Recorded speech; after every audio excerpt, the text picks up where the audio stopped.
Yevamot Dafkuf Yutet. Bonjour, aujourd'hui on va essayer de développer un sujet intéressant qui concerne les halachot de Rov. Quand on va trancher une halakha en fonction de la majorité, c'est une halakha qu'on retrouve déjà dans la Torah. Et il y a plein de sugiotes qui sont dispersés dans le chasse à ce propos-là. Il y a des sfarim entiers qui ont été écrits là-dessus, comme par exemple le Shav Shema Teta et encore plusieurs sfarim. Et dans notre sugia, on va rencontrer deux sortes de Rov. C'est ce qu'on va appeler Ruba de Itakaman et Ruba de l'Itakaman, le Rov qui se présente, qui se trouve devant nous, et le Rov qui ne se trouve pas devant nous. On va expliquer que ce que c'est, quelle est la logique de la différence. Et on va voir quelques halachot à ce propos-là.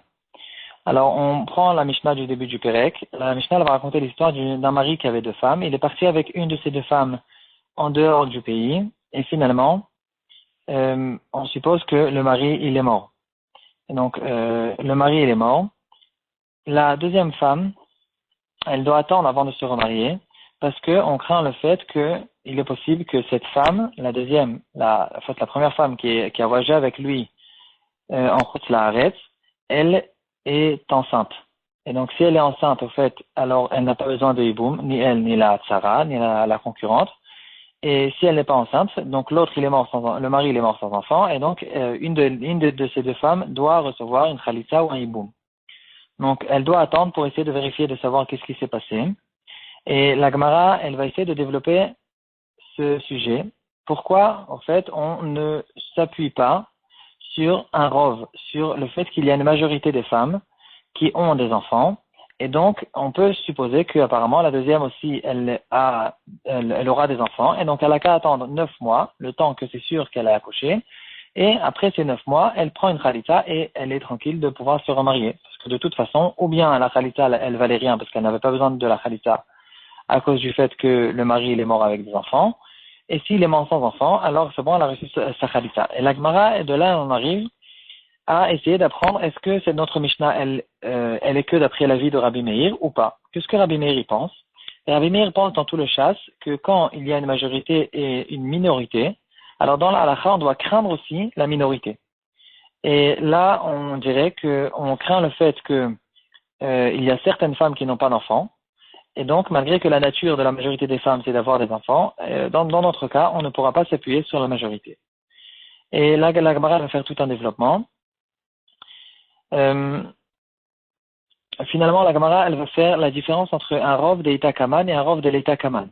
Et on va voir dans Rashi, dans Tosfot, et dans beaucoup de Rishonim qui vont expliquer que quand Rabbi Meir, il va craindre la minorité, c'est que dans un rov qui ne se présente pas devant nous, mais dans un rov qui est devant nous, dans ce cas-là, même Rabbi Meir, il est d'accord avec les Chachamim que sur un rov comme celui-là, on peut s'appuyer là-dessus. Qu'est-ce que c'est ces deux sortes de rov? Et dans les Mefarshim, ils vont expliquer qu'on retrouve dans le chasse, au courant du chasse, plusieurs sortes de rov. Par exemple, le rov, en fait, la référence de toute la halakha du rov, c'est dans la Torah. Quand la Torah, elle va nous dire qu'il y a des dayanim, et il y a une majorité des dayanim qui pensent comme certaines choses, par exemple, qui pensent sur telle et telle personne qui est chayav mita, et la minorité pense le contraire. Dans ce cas-là, on va s'appuyer sur la majorité. Ici, ça c'est considéré comme un rov, qui est un rov, on va l'appeler, c'est un rov relatif, un rov en fait qui se trouve devant nous. On a devant nous tous les dayanim, on compte avec nos yeux et on voit qu'il y a tant et tant de dayanim pour, tant et tant de dayanim qui sont contre. Ça c'est le rov, le classique, qui se trouve dans la Torah. Et de là on va en apprendre dans la Gemara, dans Masechet Choulin et d'autres endroits, une Gemara très connue qui dira que quelqu'un qui trouve une viande qui est tombée dans la rue, et dans cette ville, il y a 9 magasins qui vendent de la viande cachère et un magasin qui vend de la viande pas cachère. Alors, je peux m'appuyer sur le rov, sur la majorité, pour pouvoir trancher la halakha de cette viande et de permettre à la consommer parce que je dis que cette viande, c'est sûr je peux supposer et être sûr que cette viande est sortie d'un magasin qui est cachère. Ça, c'est le rov qui se trouve devant nous. Et sur ce rov, tout le monde est d'accord, même d'après Rabbi Meir. Rabbi Meir, il est cholek sur une autre sorte de rov, une autre sorte de majorité, qui, d'après les Chachamim, ce sera justement ça la marloquette, d'après les Chachamim, même dans cette deuxième sorte, on pourra s'appuyer dessus. Rabbi Meir ne sera pas d'accord. Qu'est-ce que c'est cette deuxième sorte? c'est un rov, au fait, qui n'est pas, c'est un rov de nature. En fait, on va l'appeler un rov de statistique. Il y a une majorité de femmes dans le monde qui ont des enfants.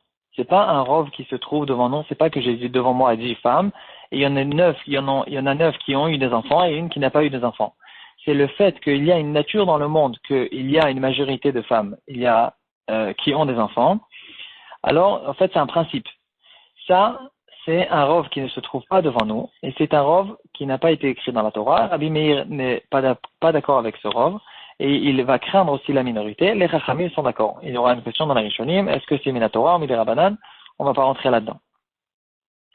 Il y aura une explication qui a été donnée dans le Ran, dans Masechet Avodah Zarah, qui va essayer de nous expliquer pourquoi on fait cette différence entre ces deux-là. C'est vrai que dans la Torah, on a trouvé une sorte de rov, mais s'il n'y a aucune logique de faire cette différence, alors on ne comprend pas pourquoi on ne peut pas prendre de la Torah toutes les sortes de rov.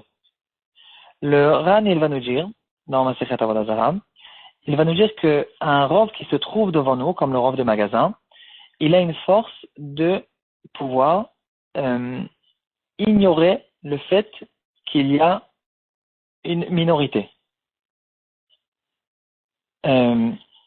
Donc, dans un rov qui se trouve devant moi, j'ai une majorité et une minorité. J'ai maintenant ici une viande, et je veux supposer que cette viande est arrivée de la majorité des magasins. Je peux supposer cette chose-là et ignorer le fait qu'il y a un magasin, et donc je peux décider cette chose-là. Par contre, dans un rov qui est un rov de nature, un rov de statistique, alors je suis obligé de dire que malgré que j'ai envie de décider que ici, cette femme, c'est une femme qui fait partie de la majorité, parce qu'il y a une nature qui dira que la majorité des femmes ont des enfants. Par contre, je ne pourrais pas ignorer le fait qu'il y a quand même une minorité qui existe dans le monde et que cette minorité n'ont pas eu d'enfants. Donc, en tout cas, il y a des explications dans les Mefarshim. Et de là, on va retrouver aussi pas mal de chidushim dans les Mefarshim qui vont faire cette différence entre ces deux sortes de rov qui ont déjà été ramenés dans la Gemara. Par exemple, est-ce qu'on peut faire sortir de l'argent de quelqu'un avec la force d'un rov? On sait que le rov peut nous faire trancher pas mal de choses. Est-ce qu'on peut faire sortir de l'argent de quelqu'un s'il y a une majorité qui va nous dire que oui, en fonction de cette majorité, alors il doit payer tel et tel argent, alors qu'on sait qu'en général il y a une chazaka, c'est-à-dire quelqu'un qui possède de l'argent, si on n'a pas une preuve qui est claire, on ne peut pas faire sortir de l'argent. Est-ce que le rov, c'est considéré comme une preuve qui est suffisamment claire pour pouvoir faire sortir de l'argent de quelqu'un? Et là, Rabbi Akiva Eiger va nous faire cette différence. Il va nous dire qu'un rov qui se trouve devant nous, comme par exemple le rov des Dayanim, tout simplement, c'est le rov le plus classique, où il y a deux Dayanim qui sont pour, un Dayanim qui est contre, on va faire sortir de l'argent de cette personne. Par contre, quand le rov il n'est pas devant nous, alors on va donner la force à la minorité, on va en fait prendre la minorité et dire la minorité est existante, elle est là, c'est pas, on ne peut pas l'ignorer complètement.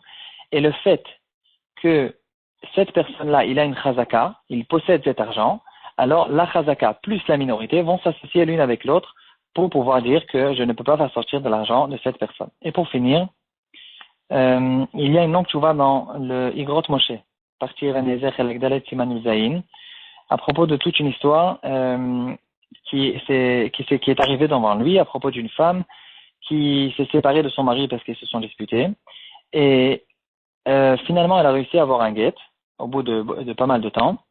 Et 7 mois et 24 jours après le guet, elle a accouché un enfant. Et là, la question est arrivée devant le Igrot Moshe. Est-ce que cet enfant, il est mamzer ou pas? Il va faire un long raisonnement à ce propos-là. Parce que, normalement, la majorité des femmes accouchent au bout de 9 mois. Si on veut dire que cet enfant n'est pas mamzer, on est obligé de dire qu'il fait partie de la minorité des femmes qui accouchent même avant les 9 mois. Et que donc, elle a eu des relations avec quelqu'un qu'on ignore, après qu'elle a eu le guet, et donc elle n'était pas échatiche. Et si on veut aller d'après la majorité, on est obligé de dire que cet enfant est mamzer, parce qu'on sait qu'elle n'a pas eu de relation avec son mari. Et donc si cet enfant il est né au bout de 9 mois de grossesse, c'est-à-dire que les relations qu'elle a eues, elle était encore échatiche, et donc cet enfant il est mamzer. Et là-bas aussi, il va ramener cette différence entre Ruba de Itakaman, Ruba de l'Itakaman. Celui qui est intéressé, il peut le voir là-bas parce qu'il rentre là-bas dans beaucoup de halachot qui concernent le chazaka, le rov, etc. et toutes sortes dans chazaka aussi, il va dire d'ailleurs qu'il y a deux sortes de chazaka. Il y a une chazaka qui va juste nous permettre de faire certaines choses, il y a des chazakot qui vont vraiment prouver qu'on sache en fonction de la chazaka, on peut être sûr qu'est-ce qui s'est passé. Bon, en tout cas, il va rentrer là-bas dans les détails. Et en ce qui nous concerne à nous, il y a une halakha qu'on fait tous les jours, qu'on se permet de faire tous les jours, justement, grâce au fait qu'on s'appuie sur un rov de l'état kaman, un rov de statistique, un rov de nature, et pas un rov qui se trouve devant nous. De quoi on parle? Chaque matin, on vient et on se prépare un café, un verre de café, donc on met le café, le sucre, l'eau chaude, et puis par-dessus, on met du lait. Et là, la question se pose, comment on se permet de boire du lait? Pourtant, on sait que on n'a pas le droit de prendre du lait non seulement d'un animal qui n'est pas cachère, mais même du lait d'un animal d'une vache qui est cachère. Si cette vache, elle est taref, c'est-à-dire elle a une maladie intérieure qui cause qu'elle ne peut pas vivre pendant 12 mois, alors on n'a pas le droit de boire ce lait de cette vache. Or, en général, tout le temps, quand on va traire la vache, on ne sait pas qu'est-ce qui se passe à l'intérieur de cette vache. Donc, on ne sait pas si cette vache, elle est cachère ou pas. Et là, diront les mefarshim qu'on s'appuie sur le fait qu'il y a une nature, il y a une statistique qui dira que la majorité des vaches ne sont pas taref, comme la majorité des gens ne sont pas taref, la majorité des vaches aussi ne sont pas taref, et c'est sur ça qu'on s'appuie quand on va boire du lait.